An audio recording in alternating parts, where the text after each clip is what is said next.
Hi hello friends, പത്രമാറ്റിൽ ഇനി ഉടൻ തന്നെ വരാൻ പോകുന്ന നമ്മളെല്ലാവരും കാത്തിരിക്കുന്ന ഒരു അടിപൊളി ഭാഗത്തെ പറ്റിയാണ് കേട്ടോ പറയുന്നത്. അനാമികയും രേവതിയും ചെയ്യുന്ന ദുഷ്ടത്തരങ്ങളെല്ലാം നമ്മുടെ അനി ഒരിക്കലും നേരിട്ട് തന്നെ കാണുന്നുണ്ട്. ആ സമയത്ത് അനി കരുതുന്നുണ്ട് ഇവരെ ഇപ്പോഴും നല്ലവരായിട്ട് വിചാരിച്ചിരിക്കുന്നത് ഈ വീട്ടിലിപ്പോൾ തൻ്റെ അമ്മ മാത്രമാണ്.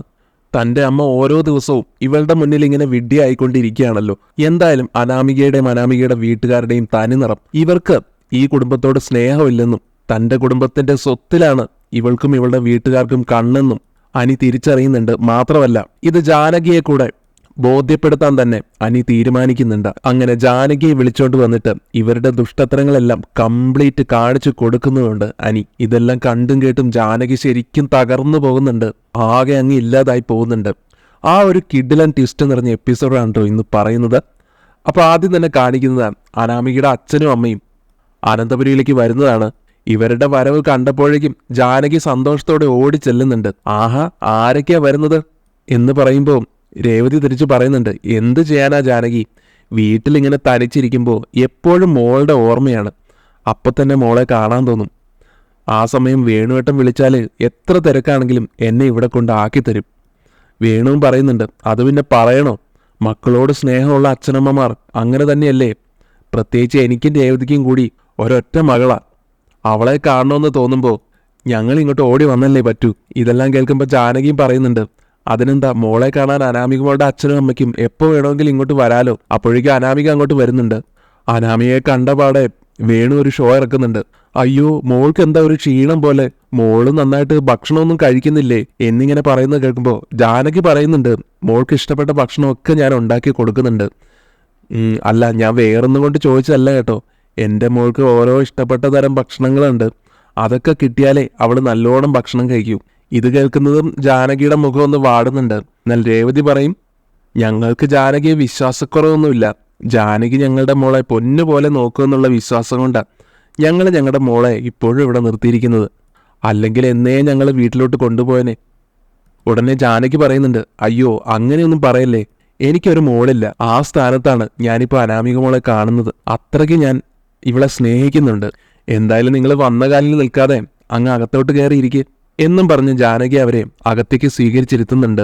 ഈ സമയം അജയനും അങ്ങോട്ട് വരുന്നുണ്ട്. അജയനെ കാണുമ്പോഴത്തേക്കും ഇന്ന് ഓഫീസിൽ പോയില്ല അല്ലേ എന്ന് ചോദിക്കുമ്പോൾ, കുറച്ച് ദിവസത്തേക്ക് ഇനി ഓഫീസിലേക്ക് പോകുന്നില്ല എന്നിങ്ങനെ അജയൻ മറുപടി കൊടുക്കുന്നത് കേട്ട് വേണു വലിയ ഗമയിൽ പറയുന്നുണ്ട്, ആഹാ, അത് കൊള്ളാലോ, എനിക്കൊക്കെ ബിസിനസ് തിരക്ക് കാരണമേ ഒന്ന് നിന്ന് തിരിയാൻ പോലും സമയമില്ല. അത്രമാത്രം ബിസിനസ് അല്ലയോ ഞാൻ എൻ്റെ തലയിൽ കൊണ്ട് നടക്കുന്നത്.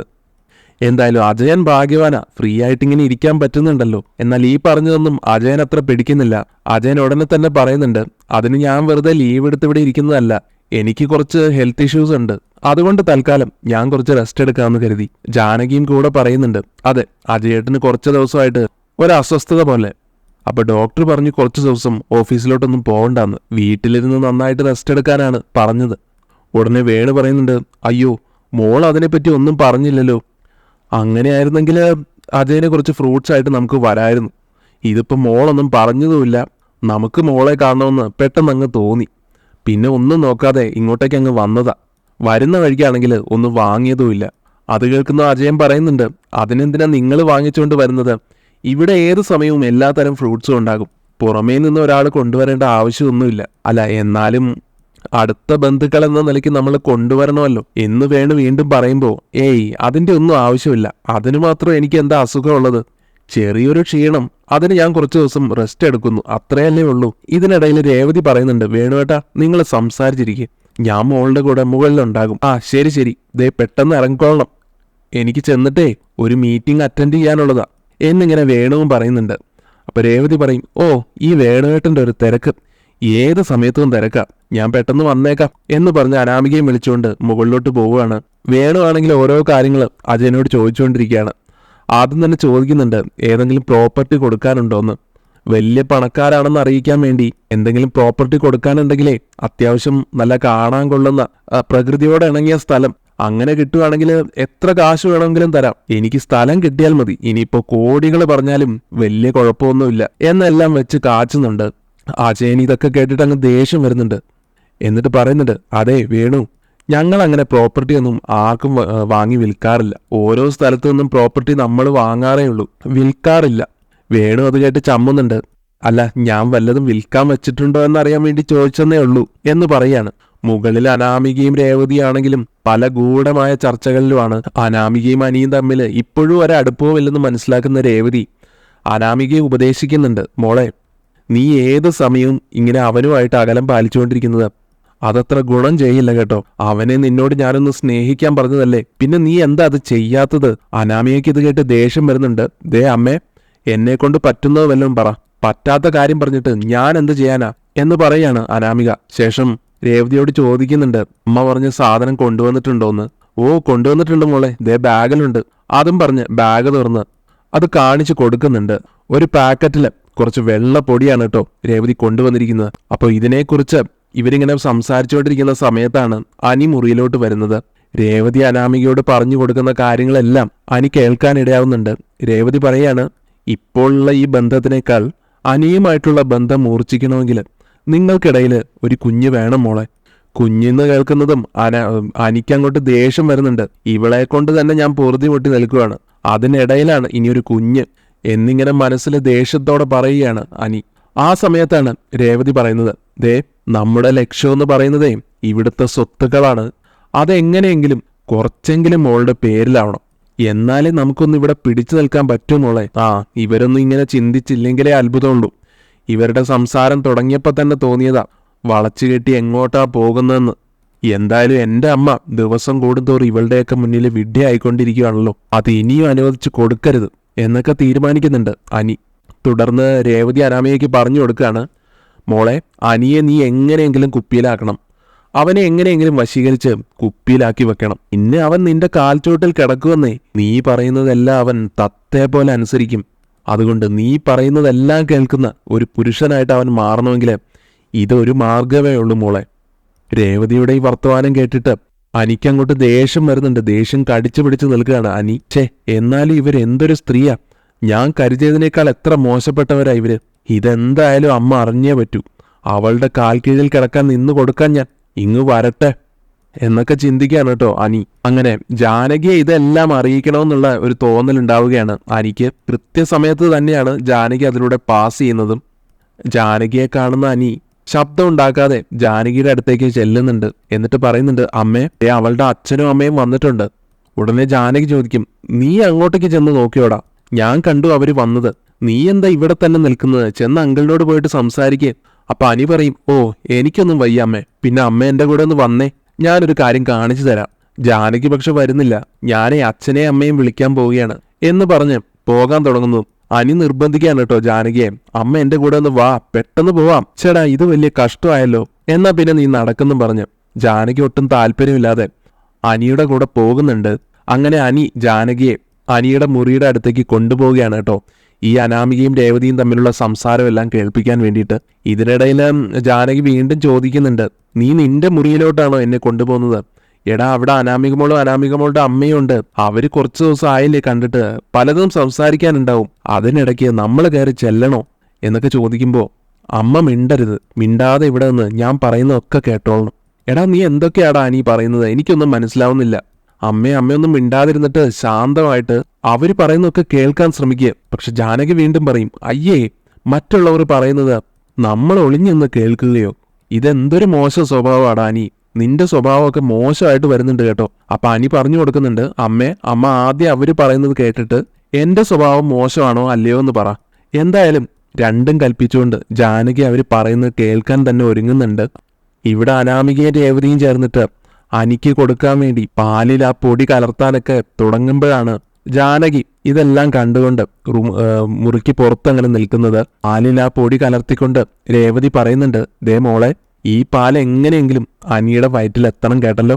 അനിയല്ലാതെ മറ്റൊരാളും ഇത് കുടിച്ചേക്കരുത്, അത് നീ പ്രത്യേകം ശ്രദ്ധിക്കണമെന്ന് ഓർമ്മപ്പെടുത്തുന്നുണ്ട്. അപ്പൊ അനാമിക പേടിയോടെ പറയും, അയ്യോ അമ്മേ, അങ്ങനെ വല്ലതും സംഭവിച്ചാൽ എന്തായിരിക്കും ഉണ്ടാവുക? അരുത് മോളെ, അങ്ങനെ ഒരു അബദ്ധം സംഭവിക്കരുത് ഇനി. അന്ന് നമ്മള് നവ്യയുടെ കുഞ്ഞിനെ കൊല്ലാൻ വേണ്ടി പാലിൽ വിഷം ചേർത്തു, പക്ഷെ അത് കുടിച്ചത് ദേവയാനി. എന്തായാലും അവര് കഷ്ടിച്ചാണ് മരണത്തിൽ നിന്ന് രക്ഷപ്പെട്ടത്. ഈ മരുന്ന് കഴിച്ചെന്ന് വെച്ച് മരണമൊന്നും സംഭവിക്കില്ല, പക്ഷേ വേറെ എന്തെങ്കിലും പൊല്ലാപ്പുകൾ ഉണ്ടാവുമെന്ന് പറയാനും പറ്റില്ല. അതുകൊണ്ട് നീ വേറെ ആരുടെയും വയറ്റിലെത്താതെ ഇത് അനിക്ക് തന്നെ കൊടുക്കാൻ ശ്രദ്ധിക്കണേ. മോള് കുറച്ച് സ്നേഹമൊക്കെ നടിച്ച് അവന്റെ വയറ്റിൽ ഇത് എങ്ങനെയെങ്കിലും എത്തിക്കേ.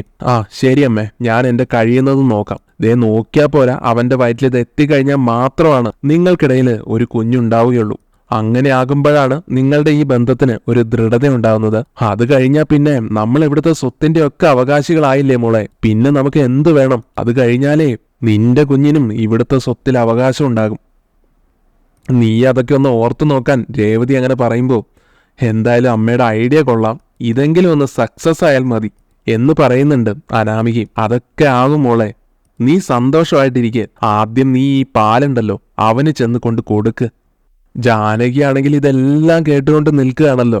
ഇതെല്ലാം കേട്ട് തകർന്നു പോകുന്നുണ്ട് ജാനകി അങ്ങനെ കണ്ണും മിഴിച്ച് ആകെ സ്തബ്ധയായി നിൽക്കുന്നത് കാണുമ്പോൾ അനി ചോദിക്കുന്നുണ്ട്, മരുമോളുടെയും അമ്മയുടെയും സ്വഭാവം ജാനകിക്കാണെങ്കിൽ എന്ത് പറയണമെന്നറിയില്ല. കുറ്റബോധം കൊണ്ട് അവരുടെ കണ്ണിൽ നിന്നും കണ്ണുനീരൊക്കെ വരാൻ തുടങ്ങി. ഇതിനിടയിൽ രേവതി അനാമികയോട് പറയുന്നുണ്ട്, മോളെ നമുക്ക് അങ്ങോട്ട് താഴോട്ട് ചെല്ലാം. അധികം നേരം ഇവിടെ നിന്ന് സംസാരിച്ചാലേ അത് മറ്റാരെങ്കിലും ശ്രദ്ധിക്കും. ആ അമ്മ പറഞ്ഞ ശരിയാ, ചുറ്റിലും കാത് കുറിപ്പിച്ച് നടക്കുകയാണ് ഇവിടെ പലരും. പിന്നെ അനിയുടെ അമ്മയില്ലേ, ആ തള്ള എന്നെ ഇപ്പൊ അന്വേഷിക്കുന്നുണ്ടാവും. അതുകൊണ്ട് നമുക്ക് ഇവിടുന്ന് പോകാം അമ്മയെന്നും പറഞ്ഞ് അനാമികയും രേവതിയും മുറിയിൽ നിന്ന് പുറത്തേക്ക് കടക്കാൻ ഒരുങ്ങുന്നുണ്ട്. തന്നെ തള്ളയെന്ന് വിളിച്ചതെല്ലാം നല്ല വെടിപ്പിനും വൃത്തിക്കും കേൾക്കുന്നുണ്ടല്ലോ ജാനകിക്ക് അതോടെ പൂർണ്ണമായിട്ടും മനസ്സിലാവുകയാണ് അനാമിക എത്രമാത്രം നന്ദിയില്ലാത്തവളാണെന്നുള്ള സത്യം. ജാനകിയും അനിയും കൂടെ ഇതെല്ലാം കേട്ട് നിൽപ്പുണ്ടെന്നുള്ള കാര്യം രണ്ടുപേർക്കും മനസ്സിലാവുന്നില്ല. രേവതി എന്നിട്ട് വീണ്ടും അനാമികയോട് പറയുന്നുണ്ട്, മോളെ നീ ഇവരോടെല്ലാം മര്യാദയ്ക്ക് നിന്നോ. നിന്റെ കുഞ്ഞു പറന്നു കഴിഞ്ഞാൽ പിന്നെ നീ അവരോട് എങ്ങനെയൊക്കെ പെരുമാറിയാലും ഒരു കുഴപ്പമില്ല. അതുകൊണ്ട് ആര് മോളെ തിരിഞ്ഞു കൊത്താൻ നോക്കിയാലും അവരെ അടിച്ച് താഴെ ഇടാൻ നമുക്ക് ഇതേ ഒരു മാർഗമുള്ളൂ. നീ നന്നായിട്ട് സൂക്ഷിച്ച് ചെയ്തോളണം. അനാമിക അത് കേട്ട് പറയുന്നുണ്ട്, ഞാൻ അതൊക്കെ നോക്കിക്കോളാം അമ്മേ. എന്തായാലും അവര് റൂമിൽ നിന്ന് പുറത്തേക്ക് ഇറങ്ങാൻ പോകുന്നു മനസ്സിലാകുന്ന അനി ജാനകിയും വിളിച്ചുകൊണ്ട് പിന്നിലോട്ട് മാറി നിൽക്കുന്നുണ്ട്. രേവതി അനാമികയും അവിടെ നിന്ന് താഴേക്ക് ഇറങ്ങി പോവുകയും ചെയ്യുന്നു. ജാനകി ഇങ്ങനെ പൊട്ടിക്കരയുന്നത് കണ്ടിട്ട് അനി ചോദിക്കുന്നുണ്ട്, അമ്മ കരയുകയാണോ? അപ്പൊ ജാനകി പറയും, മോനെ എനിക്കിതൊന്നും വിശ്വസിക്കാൻ പറ്റുന്നില്ല. പറ്റണോ അമ്മേ? അമ്മ ഇവർക്കൊക്കെ വേണ്ടി ഇവിടെ എന്തെല്ലാം പ്രശ്നങ്ങളുണ്ടാക്കി. ഇവര് കാരണം അമ്മ നയനേടത്തിയെ വെറുത്തു. മുത്തശ്ശനും മുത്തശ്ശിക്കും ഇടയില് ഇപ്പൊ വല്യമ്മയേക്കാൾ മോശ സ്വഭാവമാണ് അമ്മയുടേത്. അമ്മ നയനേടത്തിയൊക്കെ അകറ്റിയപ്പോ അവരെത്രത്തോളം വിഷമിച്ചെന്നറിയോ? നന്ദുവിനെ ഞാൻ സ്നേഹിക്കുന്നു എന്ന് പറഞ്ഞിട്ട് എന്തൊക്കെ കുത്തുവാക്കുകൾ പറഞ്ഞ നന്ദുവിനെ അമ്മ വിഷമിപ്പിച്ചത്. അവസാനം ഇങ്ങനെ ഒരുത്തിയെ എന്റെ ഭാര്യയാക്കി തലയിൽ കെട്ടിവെച്ചു തന്നു. ജാനകിക്ക് ഇതെല്ലാം കേട്ട് വല്ലാത്ത കുറ്റബോധം തോന്നുന്നുണ്ട്. അതുകൊണ്ട് തന്നെ അനിയോട് പറയുന്നുണ്ട്, മോനെ നീ ഇങ്ങനെയൊന്നും എന്നോട് പറയല്ലേ. ഞാൻ അവരെ വിശ്വസിച്ചു പോയല്ലോ. ഞാൻ വിശ്വസിച്ചവരൊക്കെ എന്നെ വഞ്ചിക്കുകയാണല്ലോ. എന്നാൽ അനി പറയും, ഒരിക്കലും ഇല്ല അമ്മേ. നയനേടത്തി അമ്മയെ ഒരിക്കലും വഞ്ചിച്ചിട്ടില്ല. എനിക്ക് നന്ദുവിനെ എന്നെയും വളരെയധികം ഇഷ്ടമായിരുന്നു. പക്ഷെ ഞങ്ങളത് മറച്ചു വെച്ചത് അമ്മയ്ക്ക് വേണ്ടിയാ. അമ്മയ്ക്ക് വേണ്ടി തന്നെയാണ് അനാമികയെ ഞാൻ വിവാഹം കഴിച്ചതും. പക്ഷെ എന്തായാലും അവളെന്നെ അങ്ങനെ വഞ്ചിച്ചിട്ട് ഈ തറവാട്ടിൽ സുഖിച്ച് ജീവിക്കാമെന്ന് കരുതണ്ട. ജാനകിയാണെങ്കിലും തന്റെ മരുമകളെ ഒരു പാഠം പഠിപ്പിക്കുമെന്നും ഈ ചതികൾക്കെല്ലാം പകരമായിട്ട് അവളെ താൻ ഇനിയിട്ട് കഷ്ടപ്പെടുത്തുമെന്നും തീരുമാനിച്ച് ഉറപ്പിക്കുന്നുണ്ട്. ഇത്തരത്തിലുള്ള കിടിലൻ എപ്പിസോഡുകൾക്കായിട്ട് നമുക്ക് കാത്തിരിക്കാം. വീഡിയോ ഇഷ്ടപ്പെട്ടെങ്കിൽ ലൈക്ക് ചെയ്യണേ. അതുപോലെ ചാനലൊന്ന് മറക്കാതെ സബ്സ്ക്രൈബ് ചെയ്യണേ. താങ്ക്